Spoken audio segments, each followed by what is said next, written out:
La química moderna. ¿Qué es la química? La química es la ciencia que estudia la materia, sus reacciones químicas y su relación con la energía. La química moderna se inicia por el siglo XVIII y termina indefinidamente, ya que todos los días se sigue estudiando, y esto parte por la alquimia, una práctica protocientífica que combinaba elementos de la química, la metalúrgica, la física, la medicina, la biología, la astrología, etc. La alquimia busca la fabricación de oro, estudiaba la composición de la agua, la naturaleza del movimiento, del crecimiento, de la formación de los cuerpos y de su composición, la conexión espiritual entre los cuerpos y los espíritus. La metalurgia. Se encontraron los elementos tales como el cobre, el plomo, hierro, etc. Metalurgia y medicina. Estudiaron elementos que forman parte de los remedios naturales, destilación de sustancias curativas, llevando a futuro el desarrollo de medicamentos como los usados en la actualidad. Los científicos que participaron en la química moderna. Robert Boyle, nacido el 25 de enero de 1627 en el seno de una familia de la nobleza, estudió en los mejores colegios ingleses y europeos. De 1656 a 1668 trabajó en la Universidad de Oxford como asistente de Robert Hooke, cuya colaboración contó la realización de una serie de experimentos que establecieron las características físicas del aire, así como el papel que éste desempeña en los procesos de combustión, respiración y transmisión del sonido. Los resultados de estas aportaciones fueron recogidas en su nuevo experimentos físicos mecánicos acerca de la elasticidad del aire y sus efectos.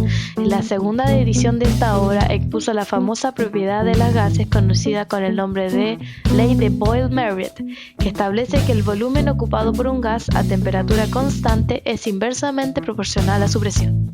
En 1661 publicó The Skeptical Chemist, obra en la que ataca la vieja teoría aristotélica de los 4 elementos: tierra, agua, aire, fuego, así como los 3 principios defendidos por Paracelso: sal, azufre y mercurio.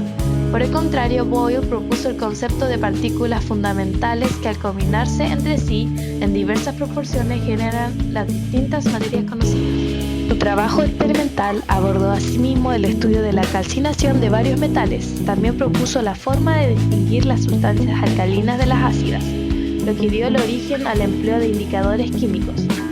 Protestante devoto, Robert Boyle invirtió parte de su dinero en obras como la traducción y publicación del Nuevo Testamento en gálico y turco. Antoine Lavoisier se le conoce popularmente como el padre de la química moderna. Nació el 26 de agosto de 1743 en París, en el seno de una familia cómoda.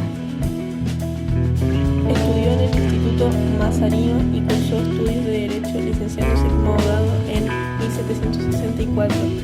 Se orientó a la investigación científica. Lavoisier demostró el importante papel del oxígeno en la respiración de las plantas y también en los animales. Aparte, postuló la ley de conservación de la materia. Fue elaborada independientemente por Lomonosov en 1745 y por Antoine Lavoisier en 1785. Se puede enunciar como en una reacción química ordinaria. La masa permanece constante, es decir, la masa consumida de los reactivos es igual a la masa obtenida de los productos. John Dalton, nacido en Gran Bretaña en 1766, fue un químico físico británico al que se debe la primera formulación moderna de la teoría atómica.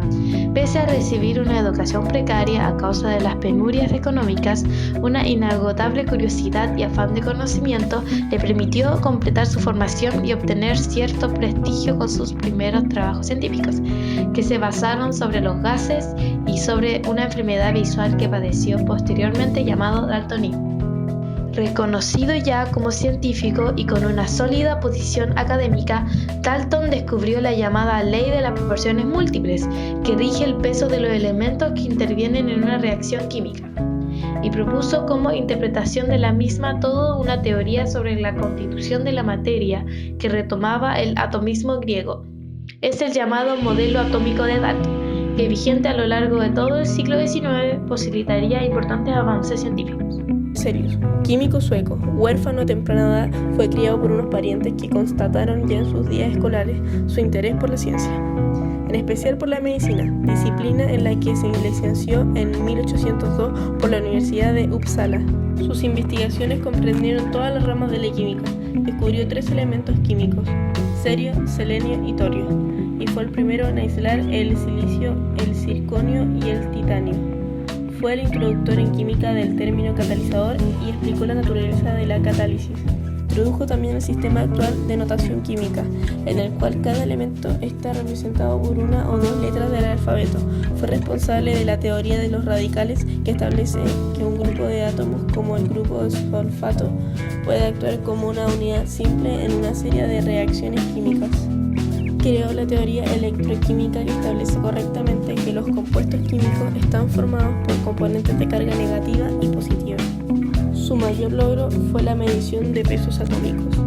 Peter Debye, físico químico estadounidense de origen neerlandés, fue educado en Holanda y Alemania.